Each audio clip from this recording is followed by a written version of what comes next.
Good morning sa'yo, Idol Mark Torres. Loads, tips, and food intake paminsion. Ganito, Lods. Tips, wala akong maibigay na ibang tips, Lods, maliban lang sa magiging consistent ka sa training, nutrition, at saka disiplina. Yun talaga yun eh. Diyan ano yan eh. Kumbaga, consistent sa training, nutrition, recovery, saka disiplina. Tapos sa food intake naman, para sa akin Lods, lahat ng mga masustansyang pagkain. Hindi kasi kami makapag-recommend ng ganitong pagkain kasi hindi naman kami nutritionist eh.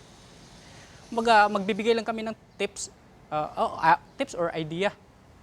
Basta para sa akin, lahat ng mga sustansyang pagkain, hindi lang naman carbs, protein at saka fats yung kailangan ng katawan natin. Maraming mga vitamins pa na kailangan. Kaya piliin natin yung pinakamagandang klase ng pagkain. Hindi naman yung pinakamasarap ha. Iba yung pinakamasarap at saka pinakamagandang klase. Yung ibig sabihin ng mga masustansya. Pag masasarap kasi, doon ka sa mga processed foods, talagang napakasarap. Mga pag tuwing kainan talaga, unli talaga yung labas doon.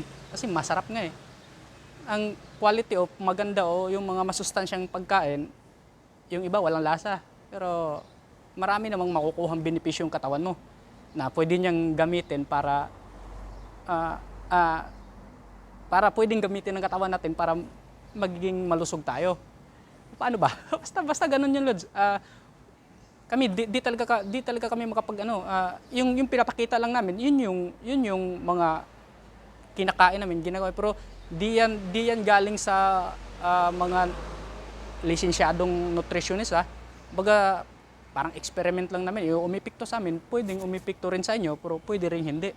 Kasi unang-una, hindi tayo magkaparehas ng genetics, hindi tayo magkaparehas ng physical activity sa araw-araw. Yung level ng mga ano natin pala, yung mga ginagawa. Yun kasi talaga, yan talaga. Basta ano lang, pag sa tips, kung gusto mong mag-improve yung physique mo, consistency lang talaga kailangan, disiplina. Kasi kahit pabuhatin mo yung buong gym, pagka wala kang disiplina sa pagkain, wala kang disiplina sa pagtulog, paano makarecover yung katawan mo? Parang ano kasi yan, kailangan mo talagang almost perfect yung mga nauna kong nabanggit. Yung training, nutrition, recovery, at saka tulog. Tulog, disiplina. Yun. Okay, maraming salamat sa comment, Idol.